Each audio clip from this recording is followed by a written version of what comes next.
السلام علیکم، آپ دیکھ رہے ہیں نیو ایٹ 5۔ میں ہوں فرحان شبیر۔ اہم خبروں، تجزیوں اور تبصروں کے ساتھ سب سے پہلے بات کریں گے قومی اسمبلی میں ہونے والی ہنگامہ آرائی کے حوالے سے، جس کی بازگشت آج بھی سنائی دی جا رہی ہے، اور ساتھ ساتھ قومی اسمبلی سے نکلنے والی یہ ہنگامہ آرائی اب کے پی کے اسمبلی میں بھی پہنچی ہے۔ اب سے کچھ دیر قبل ہی کے پی کے اسمبلی کے اجلاس میں بھی گو نواز گو، رو عمران رو کے نعرے لگے۔ اسپیکر کو اجلاس ملتوی کرنا پڑ گیا۔ گزشتہ روز جو پارلیمنٹ میں اجلاس میں ہنگامہ آرائی دیکھنے میں سامنے آئی، اس سے پھر عوام میں یہی بات سامنے آئی ہے کہ عوامی نمائندے اگر اس طرح سے ایک دوسرے سے گفتگو کے بعد، سخت جملوں کے بعد، تلخ جملوں کے بعد اگر ایک دوسرے کے خلاف ہاتھ اور مکے استعمال کریں گے تو ایوان کی کارروائی آگے کیسے چلے گی؟ ابھی آج اسپیکر کے زیر صدارت جو پارلیمانی رہنماؤں کا اجلاس ہوا تھا، اس میں بھی کسی نتیجے پر نہیں پہنچ پائے کہ کس کا قصور تھا اور کس کی جانب سے پہل کی گئی، لیکن بہرحال یہ مناظر کچھ دیکھنے میں اچھے نہیں تھے۔ ہمارے ساتھ موجود ہیں ہمارے نمائندے جاوید بلوچ کو جانتے ہیں کہ آج جو اسپیکر صاحب اور دیگر پارلیمانی پارٹیوں کے رہنما بیٹھے تھے،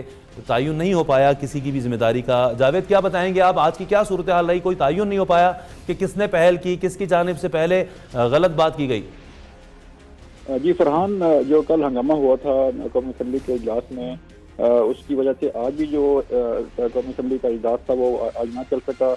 جو ہی اجلاس شروع ہوا تو اس کے فوری بعد جو ہے وہ اسپیکر قومی اسمبلی نے تمام پارلیمانی رہنماؤں کا اجلاس طلب کیا۔ اس اجلاس میں تمام جماعتیں شامل تھیں، اپوزیشن بھی شامل تھی، نون لیگ بھی شامل تھی، جس میں جو ہے وہ اسپیکر کو کافی دباؤ کا سامنا کرنا پڑا، کافی تنقید کا سامنا کرنا پڑا اپوزیشن کی طرف سے، جس کے دباؤ میں آ کر اسپیکر نے جو ہے وہ یہ تک کہہ دیا کہ اگر ایوان کو مجھ پر اعتماد نہیں تو وہ استعفیٰ دینے کے لیے تیار ہیں، اور اگر آپ لوگ چاہیں تو میں آج ہی جو ہے وہ استعفیٰ بھجوا دیتا ہوں اپنا استعفیٰ۔ اس کے بعد کافی تجاویز بھی آئیں، لیکن کافی کئی گھنٹے یہ اجلاس جاری رہنے کے باوجود فرحان کسی بھی نتیجے تک نہیں پہنچ سکے۔ یہ تمام اراکین اسپیکر قومی اسمبلی اور دیگر جو جماعتیں اس میں شامل تھیں، جس پر یہ اجلاس پیر تک کے لیے ملتوی کر دیا گیا ہے۔ اسی کے ساتھ میں آپ کو یہ بھی بتاؤں کہ اسپیکر قومی اسمبلی نے جو ہے وہ باقی تو کوئی فیصلہ نہ کر سکے، لیکن آج جو ایک اہم فیصلہ یہ ہوا کہ پارلیمنٹ کی کوریج کے لیے جو موبائل استعمال ہوتے ہیں، میڈیا کی طرف سے موبائل فوٹیج بنائی جاتی ہے یا اشتہار دیا جاتا ہے، تو اس پر جو ہے ضرور پابندی لگا دی گئی ہے۔ ٹھیک، بہت شکریہ آپ کا۔ جاوید بلوچ ہمارے ساتھ موجود تھے۔ موبائل فوٹیجز سے لے کے دیگر جو رپورٹرز ذرائع استعمال کرتے ہیں ان پہ پابندی لگا دی گئی ہے، لیکن پھر یہ باتیں سامنے کیسے آئیں گی؟ سرکاری ٹی وی کوریج کرتا ہے، وہ جتنا دکھانا چاہتا ہے دکھاتا ہے۔ رضوان رضی صاحب، معروف تجزیہ کار، سینئر صحافی ہمارے ساتھ موجود ہیں۔ رضوان رضی صاحب، آپ کیا کہیں گے؟ گزشتہ روز جس طرح سے قومی اسمبلی کے اجلاس میں ہنگامہ آرائی ہوئی، دونوں جماعتوں کے اراکین ایک دوسرے کے خلاف نعرے لگاتے لگاتے ہاتھ تک چلانے پر آ گئے، کیسے دیکھ رہے ہیں آپ اس صورتحال کو؟ آئندہ دنوں میں کیسے ایوان کی کارروائی چلتی ہوئی نظر آ رہی پھر آپ کو؟ دیکھیے، میرا خیال یہ ہے کہ پاکستان تحریک انصاف نے گزشتہ 2 بار سپریم کورٹ سے کے اوپر دباؤ ڈال کے اپنی مرضی کے ڈیسیژن دیے۔ پہلی دفعہ اس نے کہا کہ اگر کمیشن بنا حلف نامہ کے اندر تو وہ بائیکاٹ کر، تو عدالت نے کمیشن بنانے سے اعتراض کیا، اور دوسری دفعہ جب انہوں نے یہ کہا کہ اگر اس کمیشن نئے بینچ کا حصہ ہوئے تو وہ بائیکاٹ کر دیں گے، دونوں دفعہ اس بات کو احترام کیا گیا۔ کی کمیٹی ہے کہ ان کے خیال میں کہ شاید وہ بلی کر کے تو عدالت سے کوئی فیصلہ لینے کی کوشش کرتی ہے پی ٹی آئی، اور پی ایم ایل این نے اس کو کاؤنٹر اسٹریٹجی بنائی ہے۔ آپ کو آئندہ چند دنوں میں پی ایم ایل این کے جو وزراء ہیں وہ مزید اگریسو ٹون میں نظر آئیں گے۔ اب آتے ہیں کل کے واقعے کی طرف۔ کل کے واقعے اگر دیکھا جائے تو P M L N net loser ہے۔ اس کی وجہ یہ ہے کہ کل پی ایم ایل این نے سب سے بڑا بریک کیا اور انہوں نے اپنی منی ٹریل بھی پروڈیوس کر دی، اور وہ جو رسیدیں نکالو اور منی ٹریل بتاؤ کا نعرہ لگا کے کل کے دن تک اتنی ساری پالیٹکس کر رہی تھی عدالت کے باہر، وہ کل دھڑام سے گر جانی چاہیے تھی، لیکن کسی کی توجہ ہی نہیں چاہیے کہ منی ٹریل عدالت میں پروڈیوس ہو گئی ہے، وہ کہیں ڈسکس نہیں ہو رہی، اور ہر جگہ پہ ڈسکس نہیں ہو رہا ہے۔ پی ٹی آئی نے اس حوالے سے ون کیا ہے پولیٹیکل فرنٹ اگر سمجھیں، اور کل یہ براڈ جو تھی کہ بائی ڈیزائن تھی، لیکن اس کے نتیجے میں پولیٹیکلی پی ایم رضوان صاحب آپ کی آواز کچھ سننے میں دشواری پیش آ رہی ہے، ہم کوشش کریں گے کہ دوبارہ آپ کا نمبر ملائیں، آپ کی آواز رابطے کی خرابی کی وجہ سے صحیح سے سمجھ میں نہیں آ رہی تھی۔ رضوان رضی صاحب ہمارے ساتھ موجود ہیں۔ گفتگو کا سلسلہ بھی جاری یہی ہے کہ گزشتہ روز کی سماعت میں جس طرح ہم نے دیکھا تھا کہ ایک اور قطری خط پیش کیا گیا تھا، اس قطری خط میں بھی کچھ تفصیل تھی، کس طرح سے سرمایہ کاری ہوئی اور کس طرح سے پیسہ سفر کرتے ہوئے لندن فلیٹس کی ملکیت تک پہنچا تھا، لیکن وہاں پر ابھی مزید جس طرح دلائل جاری ہیں. آج پاناما لیکس کی سماعت کے دوران جو حسین نواز ان کے وکیل تھے، ان کی جانب سے جو کورٹ نے کہا تھا مریم نواز صاحبہ کے وکیل کو بھی کہ جتنے بھی تحفے تحائف اب تک اس فیملی کے درمیان منتقل ہوئے ہیں ان کی تمام تر تفصیلات پیش کی جائیں، تو اس کے لیے پھر وقت مانگا گیا ہے عدالت سے. اور پھر عدالت کی جانب سے اس بات کی برہمی کا بھی اظہار کیا گیا کہ پہلے تو کہا جا رہا تھا کہ ہر طرح کی دستاویز موجود ہیں، اور اب پھر ان دستاویزات کو پیش کرنے میں وقت کیوں مانگا جا رہا ہے. انہی ہنگام میں ہم نے دیکھا کہ جس بات کا خدشہ ظاہر کیا جا رہا تھا کہ جیسے جیسے پاناما لیکس کیس کی سماعتوں کے سلسلے آگے بڑھ رہے تھے، ویسے ویسے دونوں جانب کی جماعتوں کے رہنماؤں کے لہجوں میں تلخی کا عنصر زیادہ نمایاں ہوتا ہوا نظر آ رہا تھا. حکمران جماعت کے رہنماؤں یا پی ٹی آئی کے رہنماؤں ان کی جانب سے ہم نے دیکھا باقاعدہ ایک دوسرے کو لان تان بھی کی جا رہی تھی. پھر اس پہ یہ بات بھی کی گئی کہ سخت زبان استعمال کی جا رہی ہے. اگر عمران خان سخت زبان استعمال نہ کریں تو نون لیگ کے رہنماؤں کا یہ کہنا سامنے آیا کہ ہم بھی سخت زبان استعمال نہیں کریں گے، لیکن اگر عمران خان اور ان کی جماعت کے لوگ سخت زبان استعمال کرتے ہیں تو پھر ہمارا بھی حق بنتا ہے. گزشتہ روز قومی اسمبلی میں جس طرح کی صورتحال سامنے آئی، اب تک ذمہ داری کا تعین نہیں ہو پایا. کہا یہی جا رہا ہے کہ شہریار آفریدی اٹھ کے گئے تھے، ان کو تھپڑ کس نے مارا جس سے یہ معاملہ آگے بڑھا اس کا تعین نہیں ہو پایا. لیکن اس کے بعد عابد شیر علی صاحب کا آج ایک اور ٹویٹ سامنے آیا جس میں انہوں نے شاہ محمود قریشی کو مخاطب کرتے ہوئے کہا کہ اب اسمبلی کی کارروائی میں وہ ان کے نشانے پر ہوں گے، شاہ محمود قریشی ان کے نشانے پر ہوں گے. اور ساتھ ساتھ خواجہ آصف نے بھی کہا ہے کہ تحریک انصاف ان کے لیڈر کو گالیاں پڑوا رہی ہے، اب عمران خان نے اگر ایک لفظ بھی کہہ دیا تو ہم دیکھ لیں گے، عمران خان کو ہم بھی بولنے نہیں دیں گے. رضوان رضی صاحب ایک دفعہ پھر ہمارے ساتھ موجود ہیں. رضوان صاحب، جو بات معاملات کورٹ میں دلائل کے تک چل رہے تھے، اس کے بعد باہر ہم دیکھتے تھے کہ لہجے تلخ ہوتے جا رہے تھے پچھلے دنوں میں، اور جس طرح آپ نے بھی کہا کہ کیا نون لیگ اب یہ حکمت عملی بنا چکی ہے، کیا وہ بھی زیادہ شور کریں گے، زیادہ سخت زبان استعمال کریں گے؟ یہ باقاعدہ حکمت عملی اس لحاظ سے کہ میسج کہیں پہنچے، یا پھر پاناما لیکس کیس میں اس طرح سے دستاویزات تو پیش نہیں کر پا رہے نا نون لیگ کے بھی رہنما؟ بالکل آپ نے بجائے ارشاد فرمایا کہ نون لیگ کی طرف سے بھی ایک کاغذ پہ لکھ کے ٹریل بتائی گئی ہے، ٹھیک ہے جی. اب مسئلہ یہ ہے کہ یہ غلط ہو سکتی ہے، لیکن اس غلط کی جگہ پہ پھر ہم کس کو صحیح کنسیڈر کریں یہ تو پی ٹی آئی کو بتانا ہوگا یا پی ٹی آئی کو پرووائڈ کرنا ہوگا. کمیشن جو موجودہ عدالت ہے وہ اپنی لمٹس کا اظہار کر چکی ہے کہ وہ کسی بھی تحقیقاتی سرگرمی کے اندر نہیں جائے گی. تو اس صورت میں جو دستیاب مٹیریل ہے اس کے اوپر ہی غور ہوگا اور اس کے اوپر ہی عمل درآمد کیا جائے گا، اور دستیاب مٹیریل تو وہی ہے جو میاں نواز شریف صاحب کے وکلا نے پیش کر دیا. ٹھیک، بہت شکریہ آپ کا. رضوان رضی صاحب ہمارے ساتھ موجود تھے. اسی گفتگو کو آگے بڑھائیں گے. پیپلز پارٹی اس تمام صورتحال کو کیسے دیکھ رہی ہے؟ شوکت بسرا صاحب ہمارے ساتھ موجود ہیں، پیپلز پارٹی کے رہنما. شوکت بسرا صاحب، آپ کیسے دیکھ رہے ہیں صورتحال کو؟ پیپلز پارٹی کہاں کھڑی اپنے آپ کو دیکھ رہی ہے؟ گزشتہ روز کے اسمبلی کے اجلاس میں جو نعرے بازی، ایک دوسرے کے اوپر ہاتھ اٹھائے گئے، اس میں آپ کیا دیکھ رہے ہیں؟ کس کی جانب سے زیادتی زیادہ ہوئی؟ پہلی بات تو یہ ہے کہ جمہوریت کے اندر ایک دوسرے کے اوپر تنقید بھی ہوتی ہے، ایک دوسرے کو سہنے کا حوصلہ بھی ہونا چاہیے اور ٹالرنس بھی ہونا چاہیے. لیکن میاں سامان کا پرابلم ہے، یہ کبھی بھی تنقید برداشت نہیں کرتے، اور خاص طور پہ جب ان کو آئینہ دکھایا جاتا ہے تو برا مان جاتے ہیں، اور حکومتیں بھی اس طرح بہیو نہیں کرتی ہیں. دیکھیں، اپوزیشن کا کام ہوتا ہے ایشوز کو ہائی لائٹ کرنا، اپوزیشن کا. اور تھوڑا سا اگر آپ ماضی میں چلے جائیں، یہ کیا کیا کیا کرتے تھے میاں صاحبان، خاص طور پہ شہباز شریف صاحب آپ دیکھ لیجیے، وزیر اعلیٰ ہونے کے باوجود جا کے سرکس لگا کے بیٹھ کے مینار پاکستان پہ میاں نواز شریف صاحب کی تقاریر نکال لیں. اور پھر سب سے بڑھ کر چوری نثار جس وقت وزیر داخلہ ہے، آپ ان کی گفتگو اور وہ کلپس نکالیے جو جب یہ حملہ آور ہوئے تھے سید یوسف گیلانی صاحب پر. لیکن ہم نے تو کبھی ایسا ماحول کریٹ نہیں کیا. کم از کم وہاں پر حکومت کو تو معاملات کو کول اینڈ کام کرنا چاہیے. لیکن میں سمجھتا ہوں کہ حکومت جو ہے وہ خود اتنی امپیشنس ہوئی ہے کیونکہ وہ ٹریپ ہو چکے ہیں. واضح طور پہ پاناما کا معاملہ جو ان کے گلے پڑ چکا ہے. اب وہ کبھی سپریم کورٹ کو دھمکیاں دیتے ہیں، کبھی وہ پارلیمنٹیرینز کو مارنے کے لیے دوڑتے ہیں. جتنی شدید الفاظ میں مذمت کی جائے اتنی کم ہے. یعنی کہ یہ گلو بٹ سٹائل جو ہے یہ چھوڑ نہیں سکتے، یہ ان کا مائنڈ سیٹ ہے. کیونکہ یہ لیکن وہ حکومتی رہنماؤں کا تو شوکت بسرا صاحب کہنا ہے کہ ہم تو اب تمام تر تفصیلات دے رہے ہیں، 3 نسلوں کا ہم احتساب دے رہے ہیں. عمران خان کی جو درخواست کی بنیاد تھی وہ دھڑام سے گر گئی ہے. لیکن ان کا یہ کہنا ہے کہ عمران خان اسمبلی میں آ کے ان کے لیڈر کو گالیاں پڑواتے ہیں، لہٰذا وہ بھی اب جواب میں بدلہ لیں گے. دیکھیں، گالیاں تو میں نے نہیں سنی، گالیاں کسی نے دی ہوں. کوئی گالیاں دے گا تو میرا خیال ہے کہ کوئی پوری مہذب قوم ہے کبھی بھی پسند نہیں کرے گی. لیکن بات صرف اتنی ہے کہ جب آپ بات سننے کے لیے تیار نہیں ہے، اسمبلی آنے کے لیے تیار نہیں ہے. میاں نواز شریف صاحب دیکھیں نا، یہ پارلیمنٹ جو ہے یہ معراج ہے سیاستدانوں کی، یہ معراج ہے آئین پاکستان کی، یہ معراج ہے جمہوریت کی. وہاں پر کھڑے ہو کر الیکٹڈ وزیر اعظم جب جھوٹ بولے گا، جب وہ استحقاق مجروح کرے گا پوری پاکستانی قوم کا، تو کیا ہم اس کے اوپر سوالیہ نشان بھی نہ اٹھائیں؟ یہ وہی پارلیمنٹ ہے نا جس میں انہوں نے کہا تھا یہ ہے میرے پاس منی ٹریل، میں نے جمع کروا دیا اسپیکر صاحب کو، جائیں دیکھ لیں، مجھے جو طلب کرے گا میں بتاؤں گا. اب وہ سپریم کورٹ میں گئے، وہاں جا کے ان کے وکیل نے کیا کہا؟ انہوں نے کہا جی وہ سیاسی باتیں تھیں. اس کا مطلب ہے میرے بھائی سیاست ان کے لیے شوکت بصری صاحب ہمارے ساتھ ہی رہے. آپ رانا محمد افضل صاحب بھی ہمارے ساتھ موجود ہیں، نون لیگ کے رہنما. رانا صاحب آپ کیا کہیں گے گزشتہ روز کے جس طرح سے اسمبلی میں کارروائی میں ہاتھ چلے، مکے بازیاں چلیں؟ یہ کہا جا رہا ہے کہ حکمران جماعت کو ذرا زیادہ صبر کا مظاہرہ کرنا چاہیے تھا. اپوزیشن کا تو کام ہی یہی ہوتا ہے کہ وہ اعتراض بھی کریں گے اور آپ کے اوپر انگلیاں بھی اٹھائیں گے. دیکھیں پارلیمنٹ کے اندر جو بھی ہوا بہت برا ہوا، اور ہمارے پارلیمنٹ کے اوپر ایسا دھبا لگا ہے جو بڑے عرصے تک شاید واش نہ ہو سکے.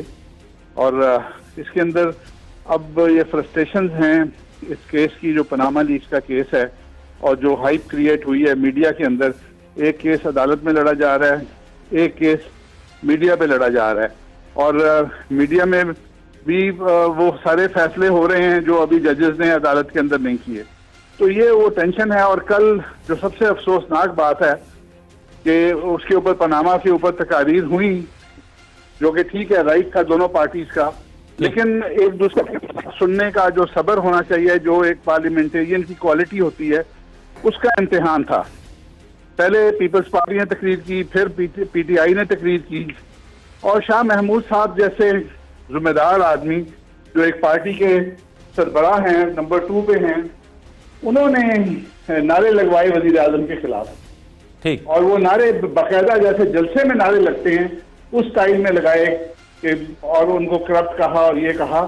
تو وہ پھر ایک حد ہوتی ہے ہر چیز کے برداشت کرنے کی. میں سمجھتا ہوں کہ انہوں نے اس حد سے تجاوز کیا اور وہاں سے یہ بات شروع ہو گئی.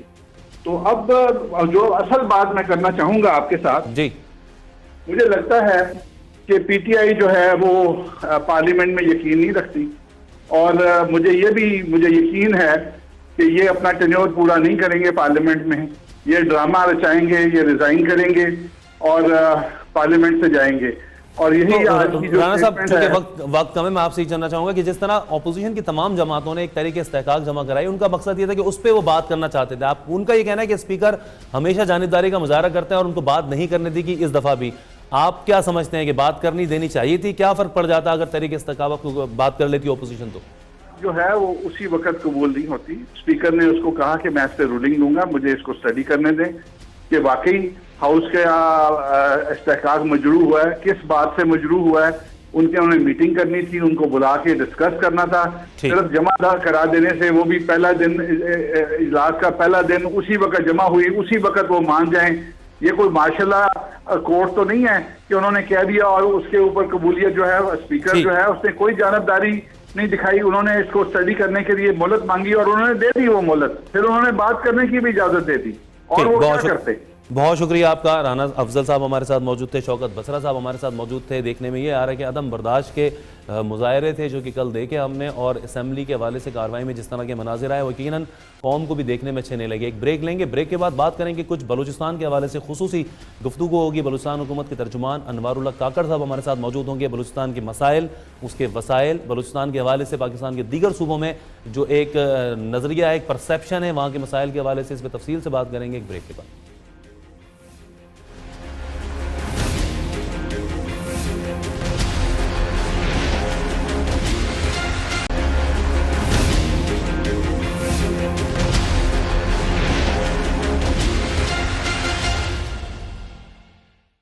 نیٹ 5 میں آپ کو خوش آمدید کہیں گے. بات کریں گے کچھ اب صوبہ بلوچستان کے حوالے سے. رقبے میں پاکستان کا سب سے بڑا صوبہ، لیکن پسماندگی اور دیگر معاملات میں ہم دیکھتے ہیں کہ بلوچستان بہت پیچھے ہے. تعلیم کی شرح کی بات کی جائے، صحت کی سہولیات کے حوالے سے بات کی جائے، یا پھر جس طرح امن و امان کے حوالے سے اب تو بہت بہتر حالات ہوئے ہیں. ایک وقت بلوچستان نے بہت زیادہ خون ریزی کا بھی دیکھا. دیگر معاملات کے حوالے سے جس طرح سی پیک کے حوالے سے کہا جاتا ہے کہ بلوچستان کے لیے اب یہ گیم چینجر ہوگا, وہیں بہت سی آوازیں اس حوالے سے بھی اٹھتی ہیں کہ سی پیک سے بلوچستان کو کچھ نہیں ملنا, گوادر میں مقامی آبادی اقلیت بن کے رہ جائے گی, جہاں سے سی پیک سٹارٹ ہو رہا ہے گوادر وہیں پر ہی پانی کے مسائل تک ہیں. ایسی بہت سی باتیں ہیں.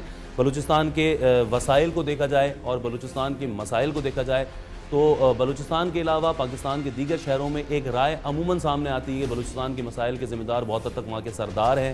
کیا بلوچستان کے مسائل کا ذمہ دار کون ہے, حقیقت کیا ہے, اور اس میں ایک جو تناظر سامنے آ رہا ہے, لوگوں کی رائے جو سامنے آ رہی ہے, اس میں کتنا فرق ہے, کچھ اس پہ ہم بات کریں گے. بلوچستان کے حوالے سے خصوصی طور پہ ہمارے ساتھ موجود ہیں بلوچستان حکومت کے ترجمان انوار اللہ کاکڑ صاحب. ان سے کچھ بلوچستان کے مسائل, بلوچستان کے حالات, پھر سی پیک کس طرح سے بلوچستان کے لوگوں کی زندگی کے اوپر اثر ڈالے گا, ان کی خوشحالی کو بڑھائے گا, یا جس طرح کہا جا رہا ہے کہ کوئی فرق نہیں پڑے گا, اس پر بات کریں گے. انوار اللہ کاکڑ صاحب, بہت شکریہ آپ نے وقت نکالا.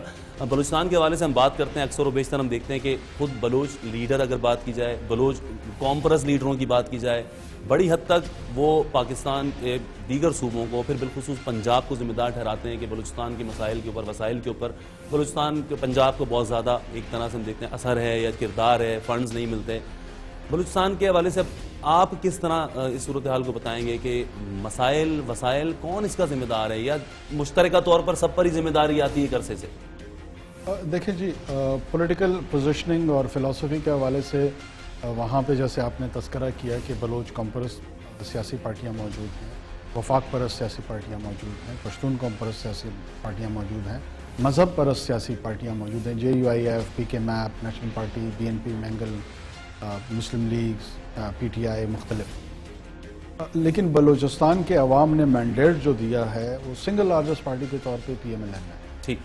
اس کا مطلب ہے کہ عوام کا جو رجحان ہے یا جو الیکٹورل سپورٹ ہے وہ وفاق پرست پارٹیوں کو دی. ایک نیریٹو ضرور وفاق اور پنجاب کے حوالے سے بہت سارے لوگ چل کے دے رہے ہیں, لیکن کوئی الیکٹورل سکسیس اتنی زیادہ ان کی نہیں, کم ہے. جو نیشنل پارٹی اور PK میپ ہے وہ بھی مین سٹریم وفاقی سیاسی پارٹی جو ہے پاکستان مسلم لیگ نواز, اس کے ساتھ جڑی ہوئی ہیں. تو اس کا مطلب ہے مزید ان میں منیمم لیول پہ جو کرٹیسزم ہے وہ آ جاتا ہے. کیا یہ بات بیان کر دینے سے بلوچستان میں سب کچھ ٹھیک چل رہا ہے؟ یہ تاثر بھی درست نہیں ہوگا. ہمارے ہیں مسائل, ہمارے ہاں مسائل جو ہمارے ہیں, جب ہم ان کو خود بھی ایگزامن کرتے ہیں, اس کے کچھ انٹرنل ڈائمنشنز ہیں جو بلوچستان کی سیاسی قیادت یا قبائلی قیادت جس کی طرف اشارہ کیا جاتا ہے ان سے جڑی ہوئی ہے.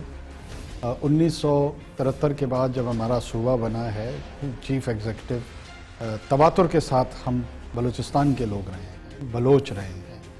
سردار عطا اللہ مینگل ہمارے پہلے وزیر اعلیٰ تھے, ان سے لے کر سردار ثناء اللہ زہری تک تمام کے تمام جو لوگ ہیں وہ سن آف دا سوائل رہے ہیں. ہمیں اپنے اپنے کردار کو بھی جانچنا ہوگا, یہ سول سرچنگ کا مقام ہے.